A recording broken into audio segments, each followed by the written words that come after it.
Oi, oi, oi! Estamos vivo. Vamos lá. Vamos escrever aqui. Live hoje. Tipos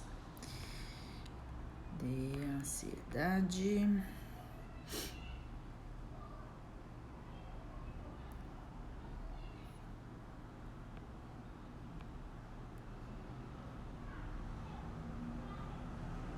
Oi, oi, oi! Só escrever o nome da live aqui a gente já vai começar. Sou.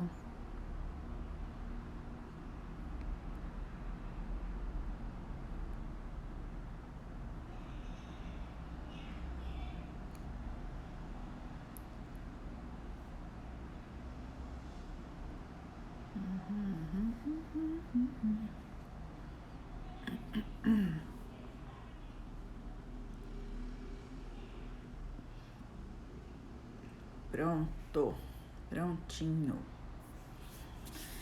Bom, vamos lá. Vamos começando. Eu tenho muita coisa para falar. Então hoje eu vou começar. Eu sei que hoje a audiência vai ser quase nula. Claro, né? Infelizmente, mesmo não tendo carnaval na maior parte do país aí, né? Eu nem sei, nem fiquei sabendo se teve algum canto do país que o carnaval realmente foi liberado e que as pessoas puderam aí pular carnaval. Mas, né, eu sei que segunda-feira de carnaval, muita gente ainda, como eu aqui, trabalhou normalmente, tá tudo bem, não tiveram o feriado, né? Então, mas muita gente teve, muita gente foi passear, muita gente tá por aí, né, descansando aí com a sua família, enfim. Então a gente sabe que hoje vai ser meio complicadinho, mas eu tinha prometido já fazer essa live na sexta-feira, não consegui fazer, então resolvi que hoje eu ia unir esses dois temas aí para a gente poder falar um pouco mais sobre ansiedade. E como essas lives estão ficando gravadas, então também tem a disponibilidade depois das pessoas poderem ver, poderem ouvir, e fica o recado dado aí, né? Fica aí como mais um conteúdo para quem quiser depois acessar, para quem quiser aí de fato se aprofundar e procurar saber um pouquinho mais, né, sobre essa questão da ansiedade que eu venho falando agora na campanha do Fevereiro Verde, né? E aproveitando que a gente está em pleno carnaval, eu quero já trazer um dos motivos que eu escolhi falar, né, exatamente em fevereiro sobre essa campanha em prol da ansiedade saudável aí ou contra a ansiedade ruim e a gente conversar um pouco sobre isso. Então, quando eu falei fevereiro, né, eu pensei em duas coisas. Uma, porque a gente ainda está no começo do ano, né? E as pessoas no começo do ano, elas têm um pouco já esse costume, né, de achar que o ano vai ser lindo, vai ser maravilhoso, fazer as suas metas, as suas expectativas, colocar tudo no papel, né? Estão cheias de esperança, cheia de vontade de fazer tudo isso. Então a gente ainda está embebido um pouco nessa ansiedade de começo do ano, de que tudo vai mudar, de que tudo vai dar certo. Então isso é uma coisa, né, que complica.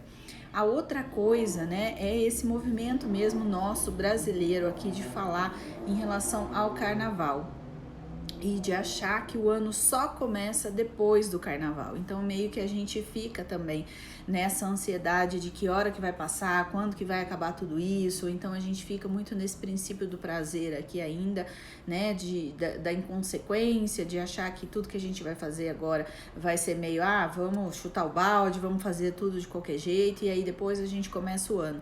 Então a gente meio que usa essas expectativas aí, e aí tem muito a ver com a ansiedade, né? Porque para a pessoa que é ansiosa é mais complicado ainda não começar logo, não ter logo a certeza do que vai ser, né? Como que vai ser esse começo do ano, como vai ser esse resto desse ano. Então, por isso aí o fevereiro verde, né?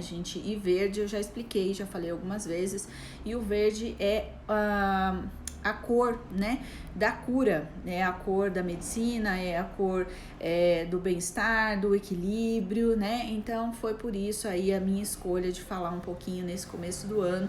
E a gente, além disso, a gente ainda tem também todas essas essa vontade, né, de que o ano vai dar certo, a gente ainda tá esperançoso de tudo isso, Então é melhor, porque aí as pessoas também se conscientizam e começam a buscar um novo ritmo de vida para elas nesse comecinho de ano.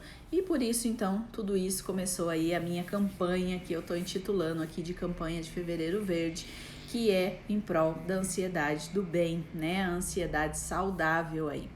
Então vamos começar logo falando aí da live que teria que ser sexta-feira e que não foi. Vamos falar dos tipos, né? Dos tipos de ansiedade. E muita gente confunde, né? Hoje em dia a gente coloca todo mundo na mesma cesta, falando que tudo é ansiedade. Na verdade, todas essas que eu vou dizer têm, claro, como fundo, né, alguns sintomas comuns, que é esses que a gente entende aí como sintomas físicos ou os sintomas psicológicos. Mas nem todos eles é a mesma coisa, nem todos eles começam do mesmo jeito, nem todos eles têm aí o mesmo fundo, né? Olá, bem-vinda, Adriana. Oi, Adri! Então, tô falando aqui um pouquinho, né? Comecei agora aí falando um pouquinho dos tipos, né, da ansiedade. Então, a gente acha que é tudo a mesma coisa. Hoje em dia é muito comum a gente falar, inclusive muitas pessoas usam, né, a questão da ansiedade sem ter um diagnóstico, sem olhar muito para isso, né, e aí, não, porque, e confundem também isso que eu tô falando aqui. Uma coisa é a ansiedade que te paralisa, a ansiedade doença, a ansiedade que tem um sintoma, a ansiedade que te prejudica na sua vida, no seu dia a dia. A outra coisa é essa ansiedade que é a ansiedade do bem, que é a ansiedade saudável, que todos nós temos, que nós nascemos com ela, né, e que ela é muito importante aí dentro do nosso desenvolvimento e dentro também da nossa convivência na sociedade, porque esse friozinho na barriga que a gente tem, você vai ter uma reunião no dia seguinte, você fica um pouco apreensiva, você estuda antes, você se prepara, né? Ou de repente, sei lá, vésperas de um casamento, as vésperas de um aniversário de 15 anos do seu filho, né? As vésperas de uma operação cirúrgica que você precisa fazer. Então, oi, Jéssica, tudo bom? Bem-vinda. Então, essa ansiedade é uma ansiedade que é saudável, que é boa e que todo mundo tem, tá tudo bem, tá? E tem alguns momentos que a gente vai ter mais ou menos isso, e não necessariamente isso pode ser uma doença, isso pode ter virado uma ansiedade ruim, uma ansiedade generalizada. Então hoje o que eu vou falar é sobre essas ansiedades que te paralisam, essas ansiedades que atrapalham a sua vida, que elas podem estar acontecendo aí várias vezes durante o seu mês ou durante a sua semana, ou então ela pode estar num estágio muito complicado que ela vai até acontecer várias vezes durante o dia, tá? Então são essas os tipos que eu quero colocar aqui. É quando realmente isso já virou um transtorno. Quando a gente fala de transtorno, é algo que já tem aí, né, como a própria palavra diz, um transtorno na sua vida. Ela já tá causando um certo desequilíbrio para você, tá bom? Então vamos começar pela mais facilzinha, que muita gente conhece, que são as crises de ansiedade, também conhecida como transtorno de pânico, tá?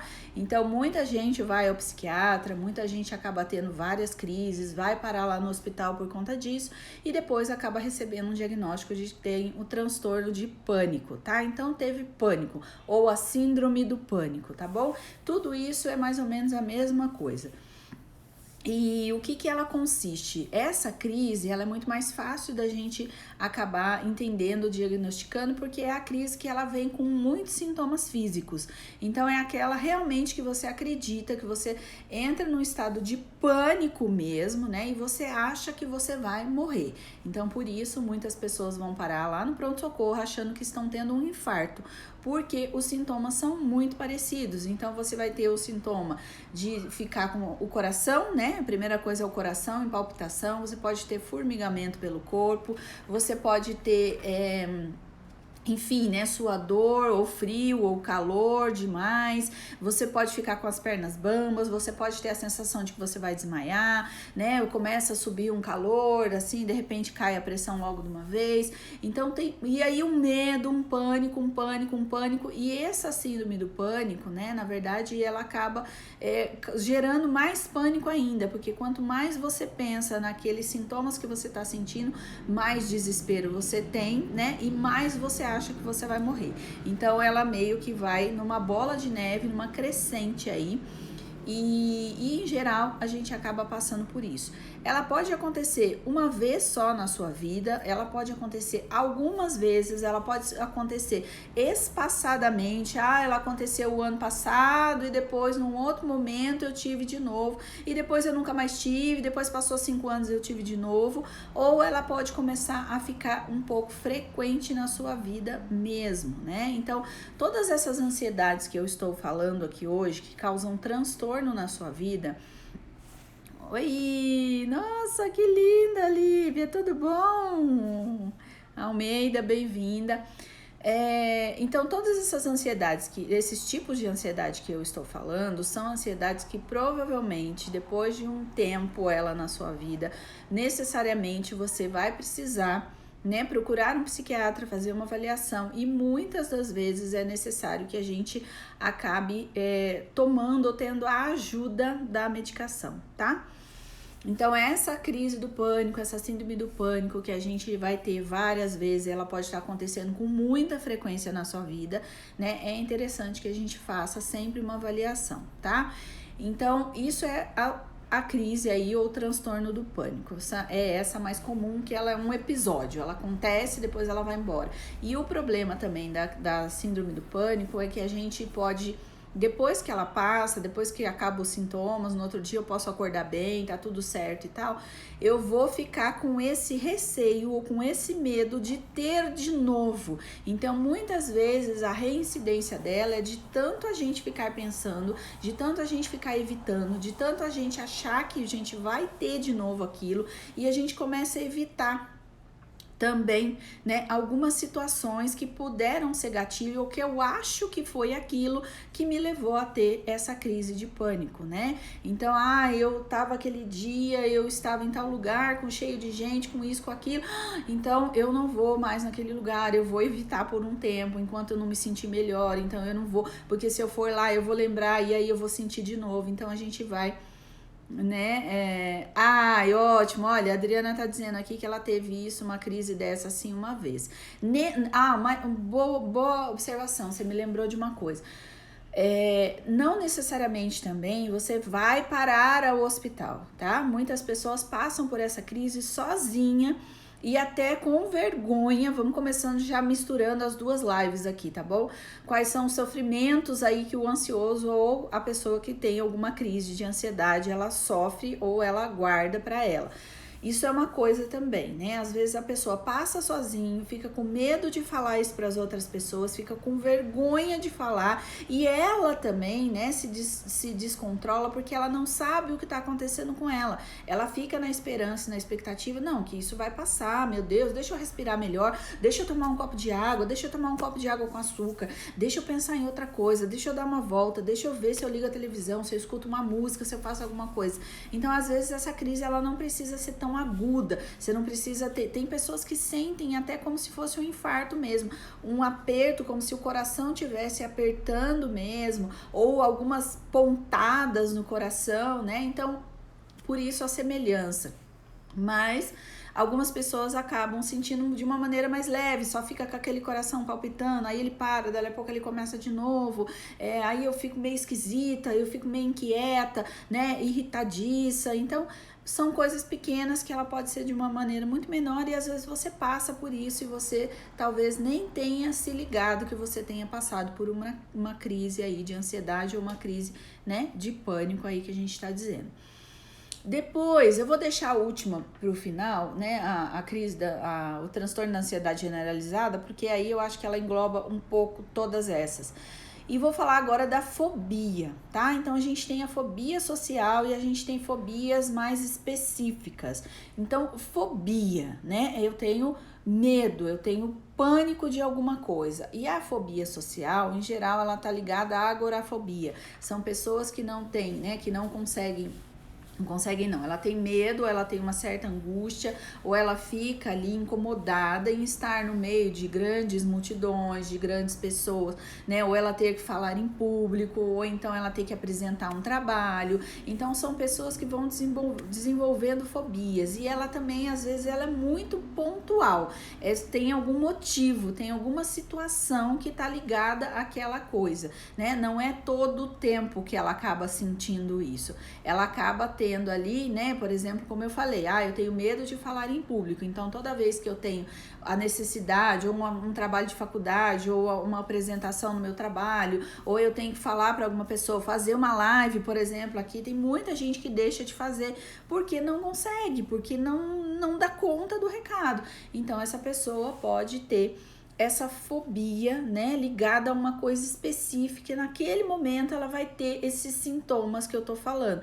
Mas a hora que você tira, né, essa causa dali da frente dela, ela acaba melhorando e passa e acabou e ponto final. E aí depois, num outro momento, se ela tiver contato com aquilo de novo, ela vai ter, né, de novo essa fobia. As fobias específicas, elas são mais fáceis da gente entender, né? Por exemplo, a fobia, a claustrofobia, a pessoa que não gosta de ficar dentro de ambientes fechados, por exemplo, o avião, por exemplo, o elevador, né? Um quarto fechado, que eu não posso fechar a porta, que a pessoa acha que ela já vai se sentir muito incomodada. Uma certa vez eu acabei atendendo uma pessoa no consultório, né? E eu tinha que atender, a sorte que assim, né? O horário que essa pessoa estava, não tinha outro paciente esperando depois, mas eu precisava deixar a sala aberta, eu não podia fechar a sala, tinha que ficar tudo aberto, né, para ela ter visão da onde ela estava ali, no que ela via a porta de saída, né? Então é isso, são pessoas que têm esse movimento, e isso pode ter acontecido por algum trauma, por alguma questão na vida dessa pessoa, que ela ligou esse momento de pânico com aquele objeto, ou com aquela situação, ou com aquela pessoa, né? Então existem muitas fobias, né? A pessoa que tem medo, por exemplo, de aranha, pessoas que têm medo de bichos voadores, como borboleta, né? Libélula, gente que tem medo de lagartixa, gente que tem medo de chuva, né? Então tem essa fobia também, pessoas que entram realmente em pânico por conta disso. Então, tudo isso está ligado também um pouco ao que essa pessoa viveu aí atrás e qual foi o medo que ela passou naquele momento, e aí ela liga neste fato específico, e ela tem só esse movimento, né, de entrar meio que em um pânico mesmo, né? Não sei se vocês já viram, por exemplo, alguém que tem medo de, sei lá, pode ser, como eu falei, de uma borboleta, né? E de repente a borboleta entra voando, né? Para muitas pessoas, para a maioria das pessoas é a coisa mais linda. Eu quero ver, eu quero pegar, eu quero que ela venha perto de mim, é até sinal de sorte. E para essa pessoa que tem fobia, né? Ela sai em pânico, ela sai aos gritos, ao escândalo. Parece que a borboleta vai comer ela viva. E então é esse mesmo, é quase uma crisezinha de pânico que ela tem ali, né? Um ataque de pânico mesmo, porque ela não consegue ficar naquele lugar. E esses medos todos que eu estou falando, principalmente a fobia, são medos irracionais, tá bom? Só queria parar de ter medo. Rayane, eu sinto muito. Mas tem jeito, né? Tem jeito da gente parar de ter medo, sim. A gente precisa trabalhar, né? Precisa ir atrás aí de um atendimento, de um profissional, de um tratamento, que a gente, aos pouquinhos, a gente vai controlando e vai conseguindo, sim, ter um equilíbrio melhor de vida, né? Eu vou falar depois também dos sofrimentos aí que vocês passam, e um desses é esse, né? Um pedido, assim, dolorido, né? Porque, poxa, a gente sofre mesmo, né? A gente sofre muito. E, de novo, eu gosto de falar isso. As pessoas acham que a gente é frescura, que é falta de ter o que fazer, que tá chamando atenção, né? E não é nada disso. É um sofrimento genuíno, é um sofrimento que dói na alma da gente. Como eu tô falando dessa questão aí da fobia, né? É uma coisa que é um medo que é irracional. Não adianta você, naquele momento, pedir para a pessoa ter calma, pedir para a pessoa parar, pedir para ela olhar e falar, mas para, é só uma borboleta, ela não faz mal, ela não vai te comer. Não adianta, nessa hora a pessoa está em pânico, ela está descontrolada, ela está fora de si. Então deixa ela sair daquele lugar, deixa ela sair dali, né? E um dos tratamentos que funciona mais hoje não seria essa terapia comum, né? Seria a dessensibilização sistemática, que a gente chama, que é uma terapia específica, né? Que é para isso, que são para as fobias, e é de uma outra linha, não é de uma linha que eu faço parte, que é a linha da terapia comportamental. Então, quando a gente fala dessas fobias, a comportamental neste ponto, ela é excelente, ela é muito eficaz, tá? Depois a gente vai falar do transtorno obsessivo compulsivo, né, que também é um outro tipo, que é o mais comum, que as pessoas sabem, que é o TOC, né? O TOC tem uma particularidade, assim, né? Porque ele acaba muito, o que tá por trás do transtorno é o medo também, ele começa gerando pelo medo, mas ele tem muita culpa, né? Essa pessoa, ela sofre de muita culpa, ela se sente culpada por não conseguir fazer as coisas, ela se sente culpada por ela não conseguir agradar, ela se sente culpada por ela fazer as coisas erradas, então ela tem muita culpa também aí por trás. O discurso dela é um discurso que vem carregado de culpa. E o TOC também ele é um pouco mais disseminado, as pessoas sabem, né, que o transtorno obsessivo compulsivo é aquela pessoa que começa por conta dessa ansiedade, ela acaba descontando, ela acaba somatizando no seu corpo, né, ou em algum movimento, em alguma situação que ela acaba fazendo repetidamente, né, muitas e muitas e muitas vezes. Então é o clássico, a pessoa vai lavar a mão, ela precisa lavar a mão 3 vezes, ou então ela tem uma mania, né, ela tem um toque. Ela lava a mão 3 vezes para o lado direito, 3 vezes para o lado esquerdo. Ela não consegue sair dali. Se ela tiver essa mania, ela vai fazer sempre do mesmo ritual, o mesmo ritual, o mesmo ritual. Ah, ela vai sair de casa, ela passa a chave, mas aí ela volta, ela fica insegura, ela não lembra se ela passou mesmo ou ela não passou. Aí ela volta, ela confere de novo. Aí ela dá 2 passos, aí ela volta, ela confere de novo, né? Então tem um outro sofrimento muito complicado aí atrás para essas pessoas, porque ela meio que fica aprisionada em várias manias, em vários movimentos, em vários rituais que ela vai fazendo. E quanto mais ansiedade essa pessoa vai passando, né, mais ela acaba desenvolvendo vários rituais. Então é muito comum as pessoas dizerem que às vezes, de épocas em épocas, essas pessoas elas acabam trocando esses rituais. Elas até deixam de fazer algum ritual, mas ela acaba deixando esse ritual e trazendo um outro ritual ali para a vida dela. Então ela para às vezes dessa questão, né, de lavar a mão, mas ela acaba pegando uma outra que é enxugar várias vezes aquela mão, né, nesse movimento. Ah, ela para de fazer essa coisa da chave que eu estou falando, mas ela tem que limpar o pé não sei quantas vezes ali para poder entrar dentro de casa. Então, ela vai mudando, tá? Então, quando a gente diz aí do TOC, do transtorno obsessivo compulsivo, essa pessoa tem aí uma característica que é também da ansiedade, que acaba sendo essa questão do controle, né? Ela precisa desse controle para ela se sentir um pouco mais segura, para que ela possa diminuir um pouco essa angústia, né? Esse desespero, esse medo, essa energia que tá ali dentro dela. Então ela acaba jogando em alguma situação, e essa situação em geral ela acaba acalmando a pessoa, por isso que ela acaba fazendo repetidas e repetidas e repetidas vezes aquele mesmo movimento, porque naquele segundo ela tem uma certa calma, ela acabou tendo um controle daquela situação, ela sabe que ali tá tudo certo. Então se de repente ela tem medo, de que um ladrão vai entrar na casa dela, que vai assaltar a casa dela, então ela vai fechar a chave lá, mas aí ela precisa conferir não sei quantas vezes para ela se sentir segura e ela vê, né, que, beleza, agora eu tô certificada, eu já tranquei a chave 2, 3, 4, 5, 20 vezes, então aí pronto, agora eu tenho certeza que o ladrão não vai entrar na minha casa. Então ela acaba tendo essa segurança no movimento, ela acaba tendo a segurança no ritual. Compulsão por arrumação teria a ver com toque? Pode ser que tenha sim, tá?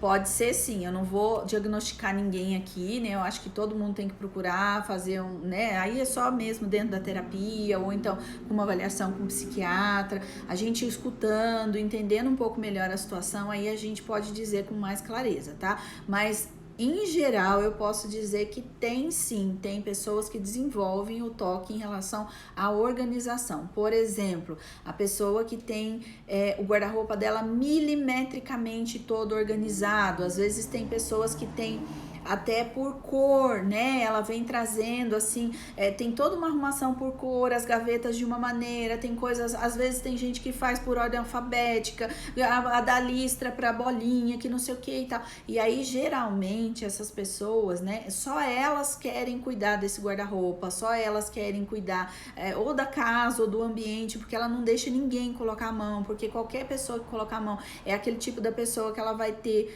um desespero, né? Se alguém foi lá, por exemplo, eu lembro de um caso uma vez que a pessoa ele conseguiu deixar a pessoa, a faxineira, né, a empregada lá, passar a roupa, porque até então foi um trabalho enorme até ele deixar a pessoa passar a roupa para ele, porque senão era ele que passava, porque tinha que ficar com o vinco milimetricamente feito, o botão tinha que ficar assim, primeiro passava uma parte da camisa, depois passava a outra parte, depois não sei o que, então todo um ritual também para fazer aquilo. Aos poucos a pessoa podia fazer, mas ficava assim desesperado e completamente fora de si e em pânico mesmo, muito bravo, chegando a brigar mesmo, a esbravejar, a fazer escândalo se a empregada fosse lá, né, e mexesse nos cabides, ou se ele chegasse e olhasse que um cabide podia estar um pouquinho torto assim, e aí ele sabia que alguém tinha mexido, né,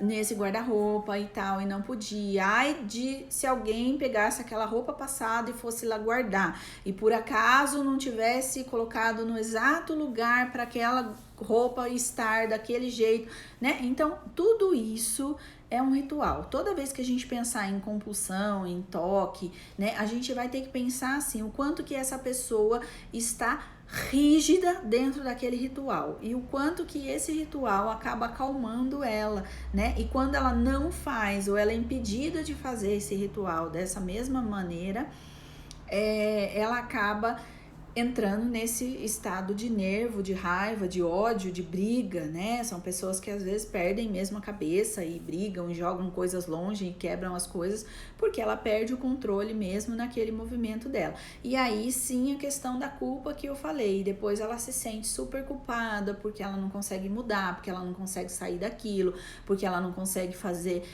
de uma maneira melhor, ela não consegue conviver com as pessoas, né, de um jeito mais flexível. Então, para quem convive, né, não só para quem convive, a pessoa que sofre também do transtorno obsessivo compulsivo sofre muito. Como eu disse, é uma prisão que essa pessoa acaba vivendo e infelizmente quem está em volta, né, às vezes entende e às vezes não consegue entender. Até porque foi como eu falei, às vezes esses rituais eles vão mudando de lugar, eles podem ficar também conforme a pessoa vai também envelhecendo, né? Aí não é aquela mania que a gente fala, mania do idoso, né? É uma mania, e se a gente pegar um idoso que já tem o transtorno obsessivo compulsivo e ainda juntar com a idade, aí vocês imaginam o caos que é, né? Não pode mudar nada, tem que ser milimetricamente feito exatamente do jeito que aquela pessoa quer. Tá, a Adriana tá falando aqui, uma vez eu arrumei o carrinho de uma pessoa no Uau! Arrumei o carrinho de uma pessoa no mercado, me prontifiquei a ajudar e ela passar no caixa só para organizar o carrinho dela. Pois é, Ah, porque você queria arrumar, deixar tudo bonitinho. É, tem dessas coisas. Não quer dizer, né, que a gente também, todas as manias, porque mania a gente tem, isso também é normal nosso do ser humano, tá? Às vezes a gente, até porque a gente gosta de fazer do nosso jeito, porque a gente vai mais rápido, porque a gente, sei lá, já tá acostumada a fazer, né? Ainda mais falando da gente aqui enquanto dona de casa, a gente tem algumas manias que a gente já tem ali o teu ritual, o teu jeito de fazer. Então, ok, é normal, tá? Mas eu acho que tudo, eu vou falar hoje aqui, tudo no exagero. Quando esse exagero já tá causando muito transtorno na sua vida. Como eu disse, sei lá, por exemplo, nesse mesmo exemplo que você trouxe, né? Você não suportar de maneira nenhuma a caixa do supermercado te ajudar, ou então ela não, sei lá, ela não poder tocar, ela não arrumar ali dentro da sua sacola, ela não pode misturar uma coisa com a outra, você fica nervosa, você fica brigando, você tem que arrumar, você tem que colocar tudo certinho, tudo direitinho.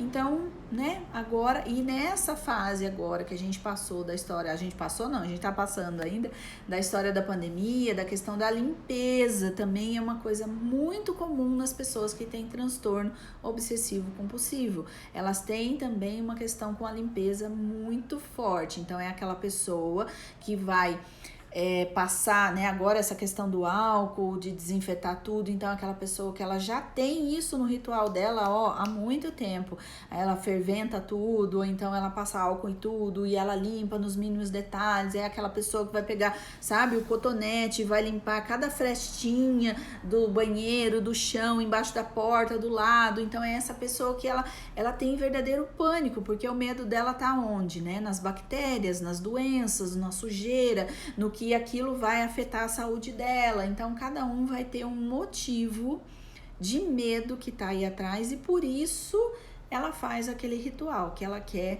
evitar, né, que aquele medo dela aconteça, tá? Então, é um pouco isso.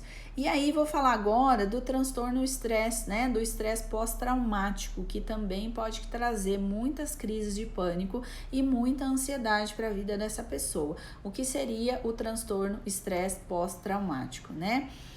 Geralmente, né, como o nome diz, é algum estresse, é alguma situação que causou um trauma para você, né, depois de algum evento que aconteceu na sua vida. Então, a gente pode falar de um evento traumático, né? Um assalto, ou em casa, ou no trânsito, ou alguma coisa com arma de fogo, né? Pessoas que a gente sempre pensa muito nisso quando a gente falava dos veteranos, né? Das pessoas de guerra que voltavam traumatizados, que não conseguiam continuar a sua vida, que viviam com medo de tudo, que achavam que qualquer coisa, qualquer barulho era uma bala, era alguma coisa, né? Porque o movimento também da guerra, né, ou de um confronto, ou de alguma coisa nesse sentido, é muito traumático, né? São pessoas que não conseguem dormir mais, são pessoas que vivem numa ansiedade pro resto da vida. Então, a gente lembrava muito disso, mas hoje a gente já entende que não é só essa situação extrema, né, de guerra que eu tô dizendo, que vai te trazer um trauma, né, um estresse pós-traumático, mas pode ser qualquer outra coisa. Por exemplo, né, uma morte de um ente querido, uma doença que possa ter sido muito traumatizante que você passou, um momento, uma internação de repente, né, num hospital, um assalto, como eu já falei, ou de repente, nossa, tinha uma outra coisa aqui na minha cabeça que é muito comum e me fugiu agora. Enfim, né? Daqui a pouco eu lembro. Enfim, assim, e isso vai ficar na sua cabeça, né? Porque aquele evento vai ser o trauma para você. Então, toda vez que você. E a questão do trauma é que ele fica ali na sua cabeça como se fosse um looping que a gente chama. Então, é um evento que você fica repassando constantemente na sua mente. E é algo que aos poucos você também vai percebendo que a própria cabeça se acostuma a fazer esse looping, tá? Então, às vezes você tá do nada em algum lugar, você nem tá pensando naquilo, você nem tá vendo nada daquilo, e aí, oi, Fá!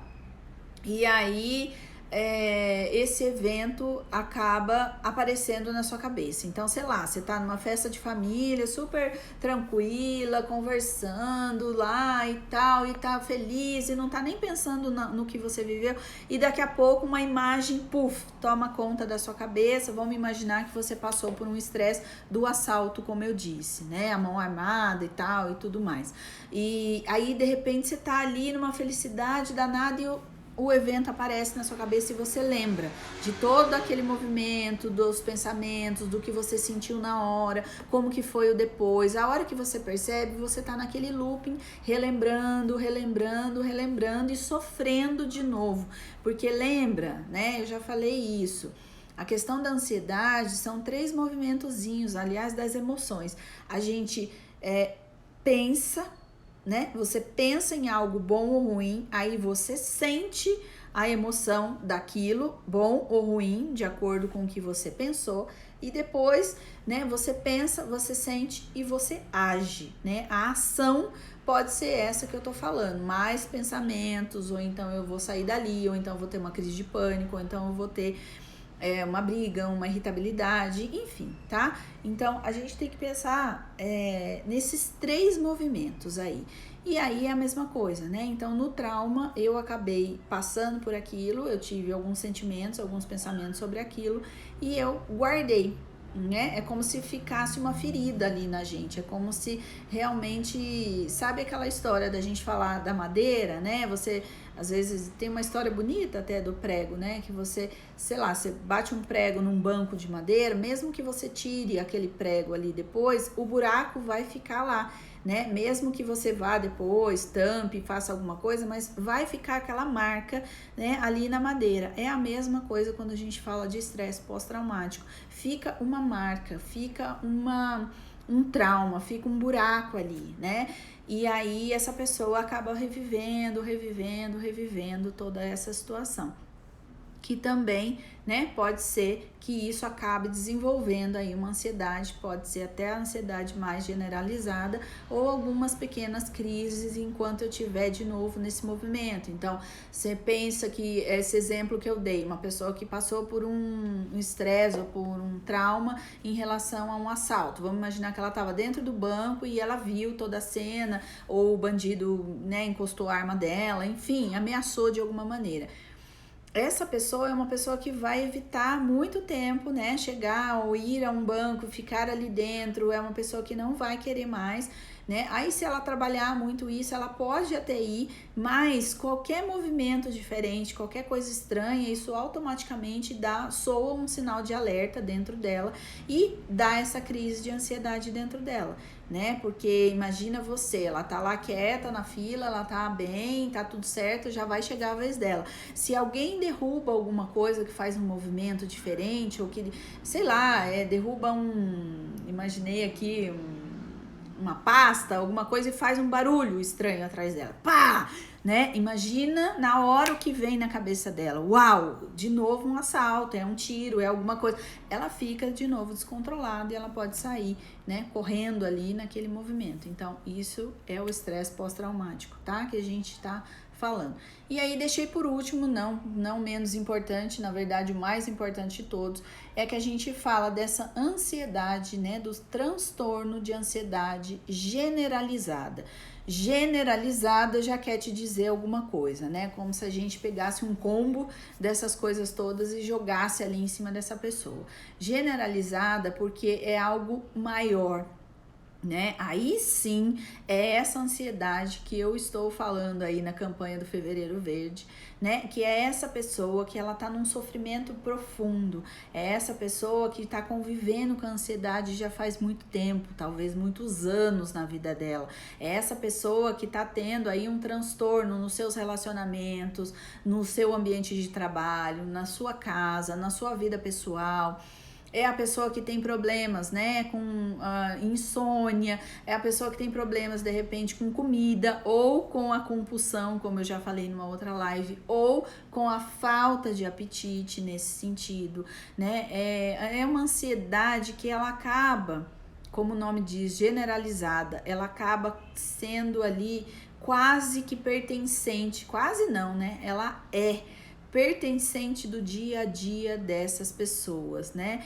Então, é uma pessoa que convive com isso, ela já nem sabe mais separar, ou ela já nem lembra mais como é viver uma vida sem a ansiedade. Então, é no popular o que as pessoas falam, você tem já ansiedade crônica, né? Você já vive com ansiedade, você já convive, você é uma pessoa ansiosa, né? Não é mais você está ansiosa, você já é convive tanto com isso que você é uma pessoa ansiosa. E aí são inúmeros, né, as questões que essa pessoa passa, porque é uma pessoa que ela acaba tendo medo de tudo, né? A vida para ela é uma vida assustadora.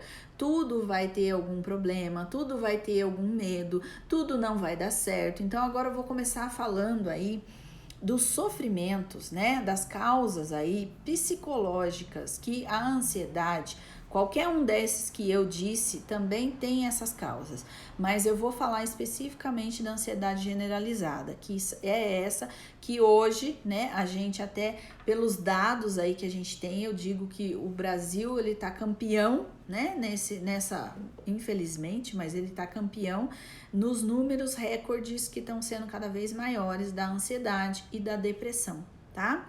Então, hoje somos aqui 9.300.000, né, pessoas no Brasil sofrendo de ansiedade e depressão junto, né, mas ansiedade mais ainda.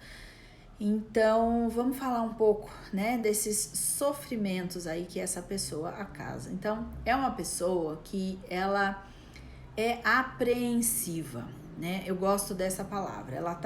Ela sofre de apreensão. Então, ela é apreensiva com tudo. É aquela pessoa que ela está o tempo inteiro em sinal de alerta, né? Tudo para ela parece que vai dar alguma coisa errada. Ou então ela tem que estar em sinal de alerta para ela se precaver de alguma coisa. É a tal popular da pessoa desconfiada, né? Então, é essa pessoa que está desconfiada de tudo. Então, ela tem apreensão, né? Ao mesmo tempo, ela tem medo de tudo, das pessoas, do lugar, do que vai acontecer, né? E como eu disse, não é um medo que muitas vezes ele é racional, porque uma coisa sou eu tendo medo, né, de algum, como eu disse agora há pouco, de um assalto, de algum evento, de uma bomba que explodiu ali perto de mim, de um bicho perigoso, selvagem. Aí, ok, eu ter medo e tá tudo bem, isso é uma ansiedade boa, mas é um medo descabido, é um medo de tudo, é um medo que muitas vezes, como eu já falei em outras lives, é um medo aqui, ó, medo fantasioso, é um medo que é criado, é um medo que fica muito mais no sentido do pensamento, do racional, do que de fato aquilo tá acontecendo, né? É uma pessoa que sofre muito com uma angústia. Muitas vezes ela traz esse sentimento de angústia e ela não sabe nem direito por que ela tá angustiada. É uma sensação esquisita, né? Geralmente as pessoas falam muito dessa região aqui da garganta, né? Ou do peito. Ai, tem uma pressão, tem uma dor, é um negócio esquisito, eu não sei direito o que eu tô sentindo. Então isso é a angústia, né? Que essas pessoas com a ansiedade sofrem. Uma inquietação, então é aquela pessoa que ela não para, ela tá fazendo mil coisas ao mesmo tempo, ela tá sempre inquieta, ela fica no lugar, aquele famoso, né, balançar a perna, ou então ela balança o braço, ou então ela tá sempre se mexendo, ela tá fuçando em alguma coisa, ou ela tá comendo o tempo inteiro, ou ela tá roendo a unha, ou ela tá batucando em algum lugar. É aquela pessoa, né, que ela não para, ela tá o tempo inteiro inquieta, angustiada, apreensiva, ela tá ali em sinal de alerta. É a insônia, né, que também é um dos outros motivos, um dos sofrimentos, porque é uma cabeça que também não desliga. É muito difícil para a pessoa que tem ansiedade generalizada dormir, descansar, relaxar. Para ela fazer isso, ela precisa demorar muito tempo, ou então ela tá ali, né, ou então ela fica... ela demora para ela relaxar, né? Ela tem um sono muitas vezes muito leve, muito suave, muito tranquilo, e ela acorda muito fácil, e ela se perde. Então, é uma complicação para as pessoas que têm insônia, né? Que tem insônia não, que sofrem da ansiedade e acabam tendo aí a questão da insônia. É muito comum, né? Tem pessoas que às vezes passam a noite inteira acordada, muitas vezes ela tem também uma ansiedade maior na hora da noite, porque ela sabe que vai chegar aquele momento que ela vai ter que deitar, que ela vai ter que dormir, ela não vai conseguir, ela já tomou banho, ela já tomou chá, ela já fez exercício, ela fez meditação, ela já tentou acalmar, ela deitou, ela dormiu, ela fechou, ela apagou a luz inteira, mas ela não conseguiu dormir. Por quê? Porque na hora que ela deita, né, a hora que ela entende que ela vai relaxar, lembra do que eu já expliquei, né? A ansiedade, ela é um medo básico nosso lá de trás que está exacerbado, e a informação que a nossa cabeça passa para o nosso corpo é que nós estamos em perigo. Por isso a gente tem toda essa sensação física.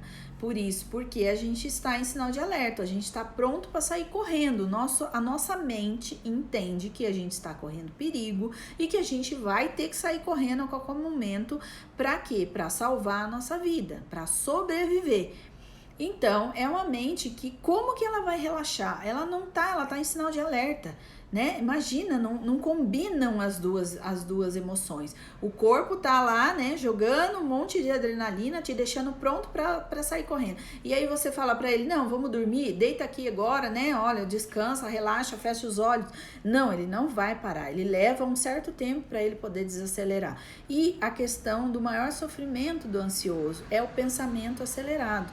O ansioso tá sempre ali com 1000 pensamentos dentro da cabeça dele, né? Ele tá lá pensando, revivendo, voltando no assunto, ou então ele tá preocupado com o que vai acontecer no dia de amanhã, e aí ele começa a repassar o dia: então eu planejei isso, então eu vou fazer aquilo, nossa, mas hoje eu tinha que fazer isso, e não sei o que, não sei o que lá. Quer dizer, ele tá o tempo inteiro numa aceleração desgraçada.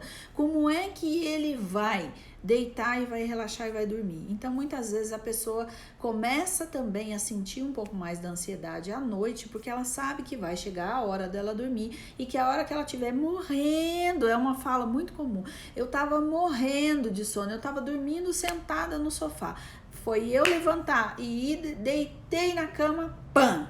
O olho parece que arregala, e aí eu não tenho sono, eu não consigo, eu não paro de pensar, e aí eu fico desesperada, aí eu começo a dormir, aí eu viro para um lado, eu viro para o outro, e não sei o que, e eu não consigo. Então, a questão da insônia é muito, muito, muito complicada, e é um sofrimento muito grande, até porque o nosso sono, né, o descanso para o ser humano é essencial, não só para a questão da ansiedade, mas em todas as nossas outras doenças, para a nossa vida saudável, para a nossa saúde mental, para o nosso crescimento, para o nosso metabolismo, para tudo, né? A gente precisa de pelo menos gastar 8 horas de sono ou 6 horas de sono, aí dependendo de quem for. Mas o sono é essencial. Então, para a pessoa que também sofre de ansiedade e de insônia, o que vai acontecer com essas pessoas, né? Elas vão acabar virando uma bola de neve. Então, ela não dorme, ela acorda mais irritada, mais brava, com mais cansaço, isso deixa ela mais ansiosa, e aí ela vai ficando numa bola de neve cada vez mais.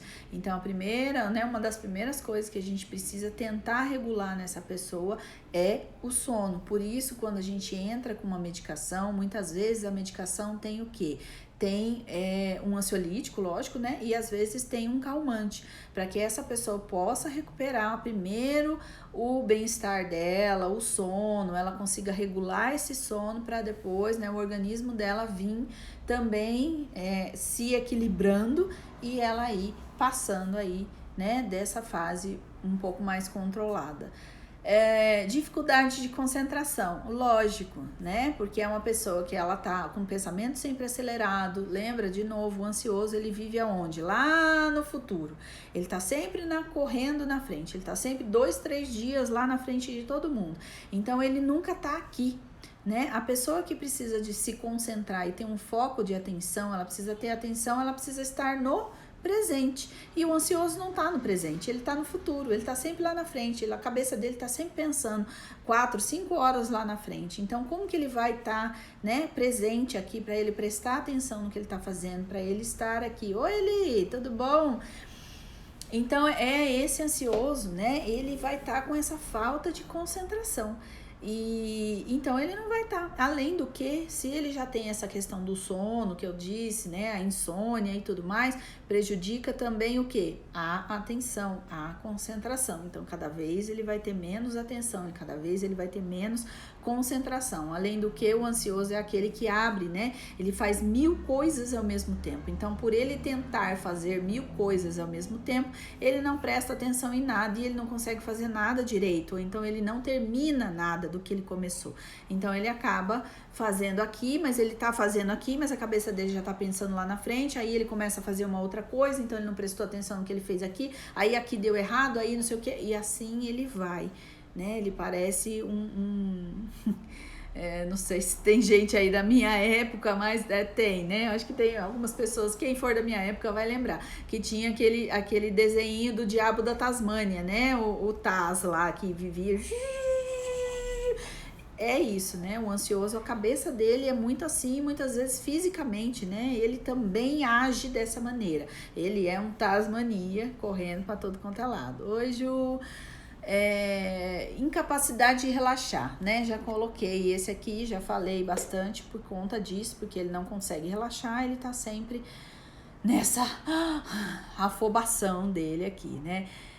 Sensação de estar no limite, com certeza, né? Como eu disse aí um pouco antes na live, uma outra pessoa estava dizendo do sofrimento, né? Que sofrimento é esse? É um sofrimento mesmo de estar sempre no limite, no esgotamento mental e às vezes no esgotamento físico também que essa pessoa tá, porque ela tá cansada mesmo, né? E quando eu digo essa questão do sono que eu falei agora há pouco,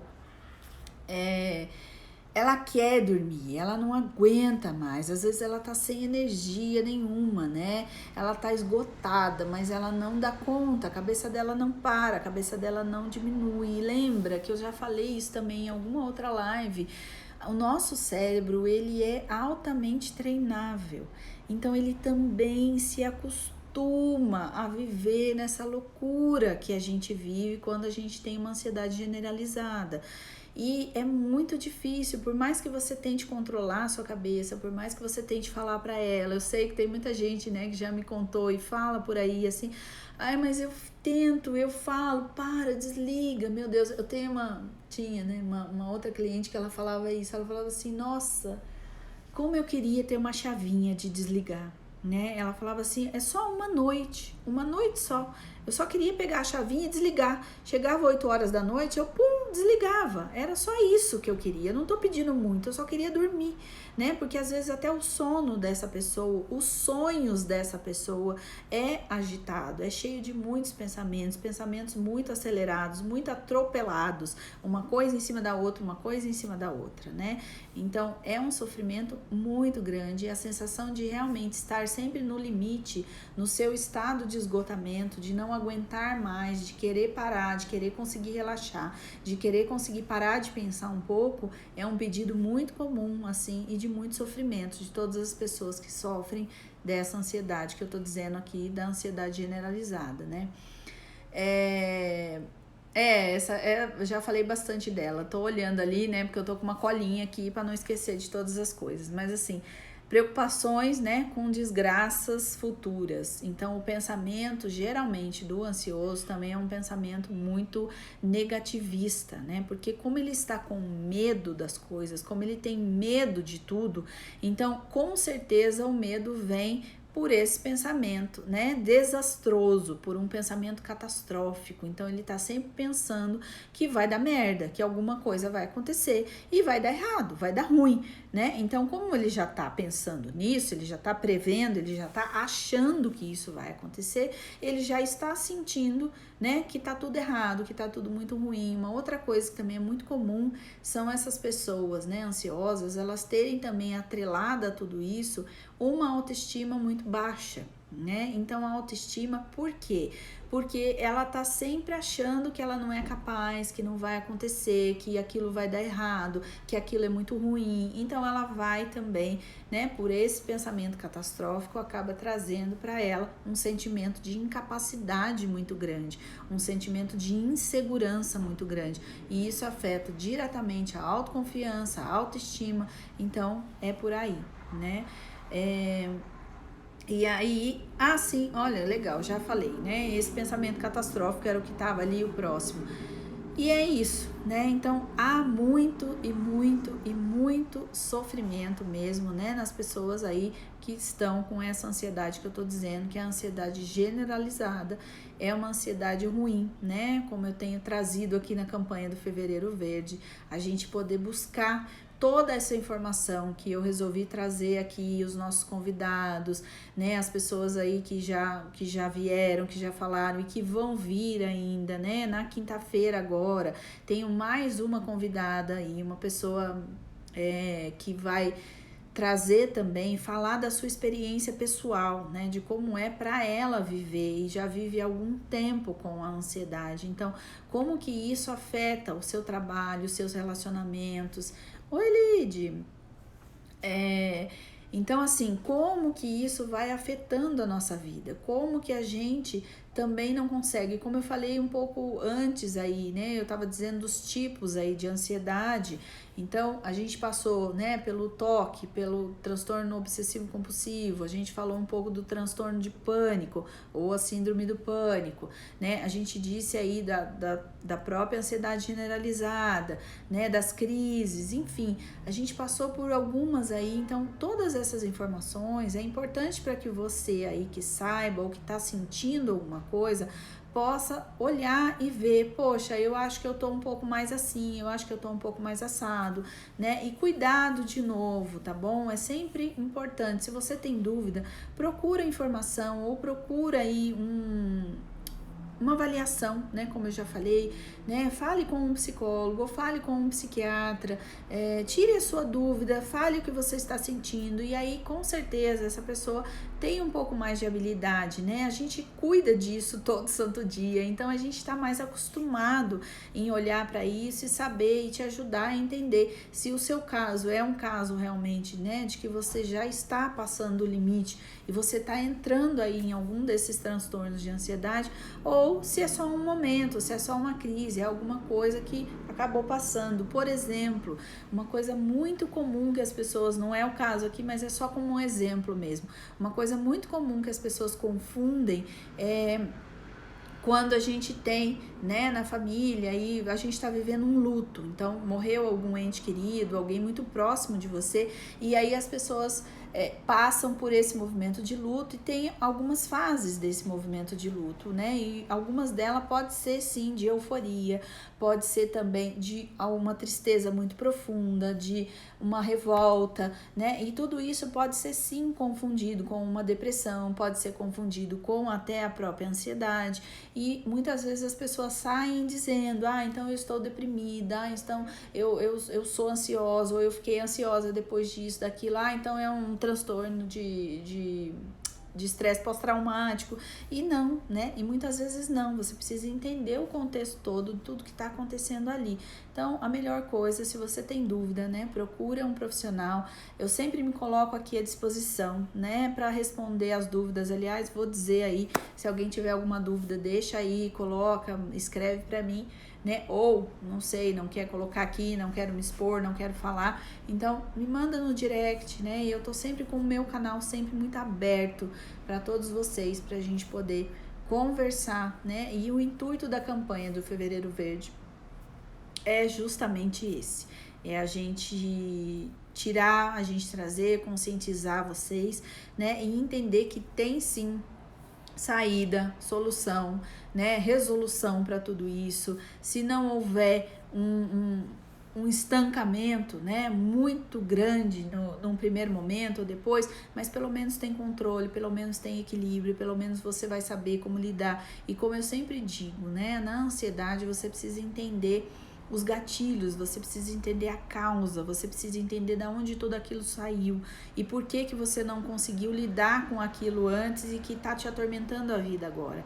Então, quando a gente vai para terapia, quando a gente busca um autoconhecimento, a gente está justamente nesse movimento de entender a gente, de saber de onde tudo aquilo saiu, por que, como que eu vou resolver isso, como que eu vou lidar com essas questões, o que está precisando dentro de mim se fortalecer, mudar ou até transformar para que eu possa de fato começar a mudar a minha vida ou fazer um enfrentamento, né? Porque dentro da ansiedade é exatamente isso, a gente está sofrendo de medo de algo que a gente ainda não sabe o que é, né? A gente está muitas vezes lá na nossa cabeça, na nossa fantasia, né? No mundo dos pensamentos. Então a gente também precisa aprender a sair desse mundo dos pensamentos, se fortalecer e começar a enfrentar a vida, né? E acho que uma última coisa que eu queria deixar aqui, eu vou falar muito ainda sobre isso, né? Então, de novo, na quinta-feira convido vocês aí que estão por aí para assistir essa live, né? Vai ser às 19 horas aí na sexta-feira, vou falar com uma pessoa muito especial e que vai contar um pouquinho desse sofrimento, das causas, de como isso atrapalha a vida dela. Ela vai trazer uma história real pra gente entender um pouco isso, né? E depois na sexta-feira também vou fazer uma outra live aí falando com vocês de novo sobre mais algum tema, né, da ansiedade. E para que tudo isso, né? Pra gente poder entender que sim, que tem saída, que tem jeito, né? Que a gente tá aqui e é só a gente buscar enfrentar, a gente vai um passinho de cada vez. Então eu sempre digo aqui, um combate da ansiedade a gente tem que ter primeiro, né, o nosso autoconhecimento, a gente precisa ir em busca disso. Segundo, a gente tem que entender que é um processo, né, não é da noite pro dia, a gente precisa ter calma, a gente precisa ter paciência e tudo vai se resolver. E terceiro, a gente precisa ter persistência, tá? Persistência. Persistência quer dizer que eu vou dar um passo de cada vez, mas que eu não vou desanimar, que eu não vou desistir. E muitas vezes a gente fala muito da terapia, que é justamente isso. A terapia é, né, um parceiro que vai estar ali com você, é aquela pessoa que vai pegar na sua mão se você cair, é aquela pessoa que vai te dar o ombro ali na hora do movimento de que você vai chorar, ela vai te dar um conforto na hora que você precisar, né? Ela vai te dar um abraço no momento que você estiver desanimado, que você estiver desgostoso da vida, ou na hora que você quiser desistir, né? Ela vai estar ali sempre com você, te ajudando a continuar, né? A buscar o que você veio buscar, que é a resolução desse problema, ou pelo menos um equilíbrio maior, a saúde mental, que a gente fala tanto aí, enfim, né, em todos os movimentos. Então é um pouco isso, tá bom? Gente, é isso, né? Obrigada por quem ficou, por quem passou, por quem vai assistir depois, eu sempre falo isso, tá? E convido vocês aí, se fizer sentido para vocês, me ajuda a esparramar essa ideia, a compartilhar a live, né, a mandar para alguém, se você gostou, vai ver depois, né, tem sempre aí um aviãozinho, mesmo ela ficando lá gravada no IGTV, você pode mandar um aviãozinho para alguém, né, e falar, poxa, olha aqui, ó, vê essa live aqui que eu acho que vai ser importante para você, ainda mais se tiver alguém por aí que tá sofrendo, né, da ansiedade. Gratidão você, Dri, gratidão você de ter ficado por aí, de ter me ajudado, de ter colaborado, ter trazido aí um pouquinho também, né, da sua história, do que você viveu. E, enfim, é isso, tá bom? Gente, um beijo no coração, né? Um bom descanso para quem for descansar nesse carnaval, bom trabalho para quem estiver trabalhando igual eu. E, enfim, para quem pulou carnaval mesmo dentro de casa aí com as lives, com tudo, também aproveita, né? Porque eu acho que tudo na vida é equilíbrio. Então vamos tentar equilibrar em todos os sentidos, tá? Beijo grande no coração de vocês, até quinta então, às 19 horas. Tchau!